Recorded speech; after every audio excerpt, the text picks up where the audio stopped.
अस्सलामुअलैकुम, welcome back. Here is miss Areeba. जैसे कि आपको पहली वीडियो में फ़र्स्ट चैप्टर समझाया गया था इंग्लिश का, और ये भी कहा गया था कि आपको उससे रिलेटेड असाइनमेंट दिया जाएगा। तो पहले मैं आपको ये बताती चलूँ कि आपने ये काम करना कैसे है। तो आपने फुल स्केप पेपर्स पर ये काम करना है और उसकी एक फ़ाइल बनानी है, और उसमें आपने सबसे पहले यूनिट नंबर 1 बेन्स काइट की हेडिंग डालनी है। हेडिंग डालने के बाद हम करेंगे वर्ड्स, सिनोनिम्स एंड मीनिंग्स। ये काम आप 3 कॉलम्स बनाकर करेंगे, और इनमें वर्ड्स वाला कॉलम जो है वो आपने ब्लैक पॉइंटर से लिखना है। सिनोनिम्स और उर्दू मीनिंग वाला पेंसिल से लिखेंगे। तो मैं ये रीड कर रही हूँ, आपने भी साथ साथ रीड करना है और इन्हें याद करके अपना असाइनमेंट तैयार करना है। नंबर 1 ब्राइट, अलाइट, रोशन। नंबर 2 ब्रीजी, स्टॉर्मी, हवादार। नंबर 3 फेस्टिवल, गाला, त्यौहार। नंबर 4 स्टंट, परफॉर्मेंस, करतबबाजी। नंबर 5 टगिंग, ड्रैग, खींचना। नंबर 6 सडनली, रैंडमली, अचानक। नंबर 7 ट्रेलिंग, ट्रेस, पीछा करना। नंबर 8 स्ट्रिंग, रोप, डोरी। नंबर 9 प्लीज्ड, एडमायरिंग, खुश। नंबर 10 सूप, रश, टूट पड़ना। नंबर 11 गस्ट, ब्लास्ट, हवा का झोंका। नंबर 12 व्हिर्ल, सर्कुलेशन, गोल घूमना। वर्ड्स मीनिंग के बाद आप करेंगे question answers. Question number 1 what were the kites like, मतलब पतंगे किसकी जैसी थीं।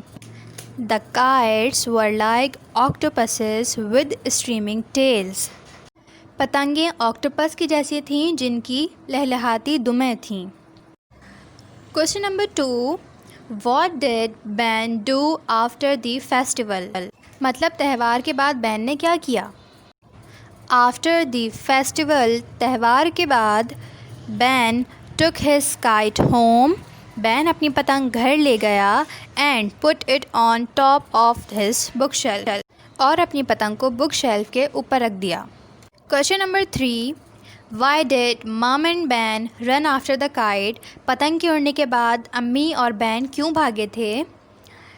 मम and Ben ran after the kite to catch the kite by getting hold of its string, पतंग के उड़ने के बाद अम्मी और बैन पतंग की डोरी को पकड़ने के लिए भागे। Now question number 4 what did dad have when he came home from work the next day, अगले दिन जब बैन के अब्बू घर वापस आए तो उनके पास क्या था। He had a long thin parcel which contain a new kite for ban, उनके पास एक पतला और लंबा पार्सल था जो कि एक नई पतंग थी। इस काम के बाद बुक के पेज नंबर 11 पर एक एक्सरसाइज है, exercise E, which is complete the sentences as in the example.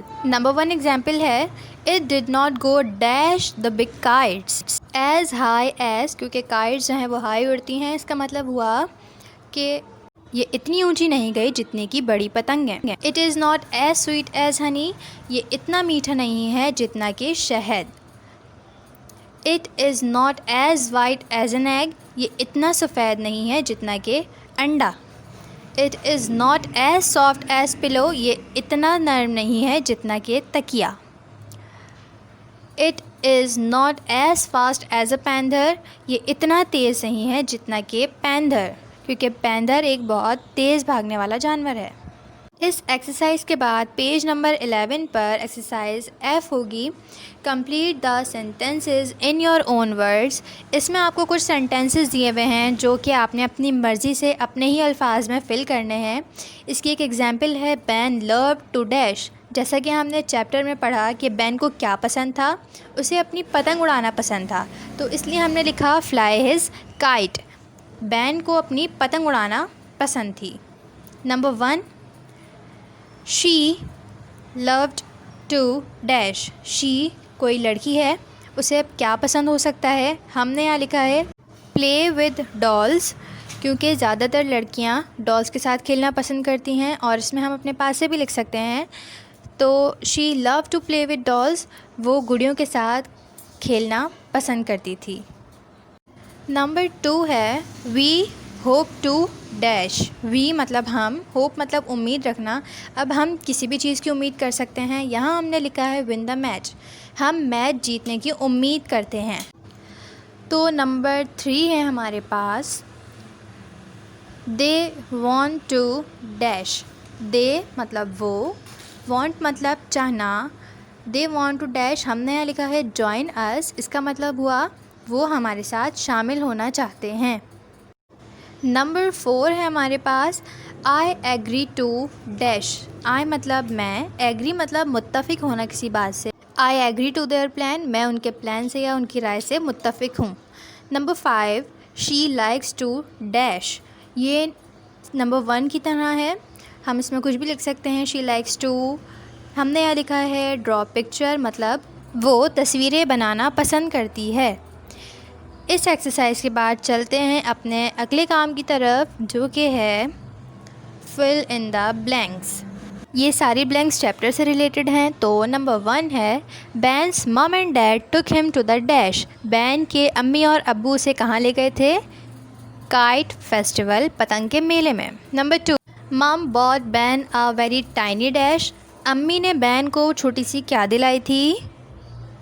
Blue kite, एक नीली पतंग। Number 3, Ben's dad had a long thin dash for Ben, Ben के अब्बू के पास बैन के लिए क्या था? एक पतला और लंबा सा parcel. Number 4, he thanked his dad and ran dash to put it on his dash, he thanked his dash, उसने अपने अब्बू का शुक्रिया अदा किया, एंड रैन और कहाँ भागा? अपस्टेयर्स, ऊपर की तरफ, to put it on his shelf, कहाँ पर रखने के लिए? शेल्फ पर रखने के लिए। Number 5, they try to catch hold of that dash string, तो उन्होंने किस चीज़ को पकड़ने की कोशिश की? They try to catch hold of the dash string, trailing string, उन्होंने पतंग के पीछे लटकते हुए धागे को पकड़ने की कोशिश की। हमारा नेक्स्ट काम है मेक सेंटेंसेस, हमें इन वर्ड्स के सेंटेंसेस बनाने हैं। नंबर 1, फेस्टिवल मतलब त्यौहार, the town has a summers festival in the park, कस्बे के पार्क में मौसम गर्मा का त्यौहार है। नंबर 2, फीलिंग मतलब एहसास या महसूस करना, she is not feeling well, वो अच्छा महसूस नहीं कर रही। नंबर 3, सडनली मतलब अचानक, we suddenly realised he was not telling the truth, हमें अचानक एहसास हुआ कि वो सच नहीं बोल रहा। नंबर 4, प्लीज्ड मतलब खुश, her parents were pleased by her decision, उसके वालिदैन उसके फ़ैसले पर खुश थे। नंबर 5, हाई मतलब ज़्यादा या ऊंचा, my friend got high percentage in exams, मेरी दोस्त ने बहुत ज़्यादा परसेंटेज हासिल की इम्तहानात में। हमारा अगला काम है ट्रांसलेट इनटू उर्दू, जो कि पेज नंबर 7 पर 3rd पैराग्राफ आपको मिल जाएगा। तो पैसेज की हेडिंग डाल के आपने ब्लैक पॉइंटर से ये लिखना है, मम and ban run after it. Book में पेज नंबर 7 पर यहाँ से यहाँ तक आपने इसको कॉपी करना है, अ वेरी टॉल ट्री तक। इसके बाद हम रेफरेंस की हेडिंग डालेंगे। रेफरेंस का मतलब होता है हवाला। This passage has been taken from chapter 1 Ben's kite, इसका मतलब है कि हमने जो ये ऊपर पैसेज लिया था वो चैप्टर नंबर 1 बैंस काइट से लिया था। अब आप हेडिंग डालेंगे तर्जुमा, अम्मी और बैन उसे पकड़ने के लिए जितना तेज़ी से मुमकिन हो सका दौड़े, उन्होंने लटकती और घसीटती डोरी को पकड़ने की कोशिश की, लेकिन हवा उनसे ज़्यादा तेज़ थी। ये छोटी पतंग को उड़ाकर एक ऊंचे दरख्त की चोटी पर ले गई। तो ये था हमारा फर्स्ट चैप्टर, जो कि कंप्लीट हो चुका है, और ये तमाम काम आपने असाइनमेंट के तौर पर करना है फुल स्केप पेपर्स पर। आई होप आप सबको ये काम समझ में आ गया होगा। Waiting for your assignments. Thank you.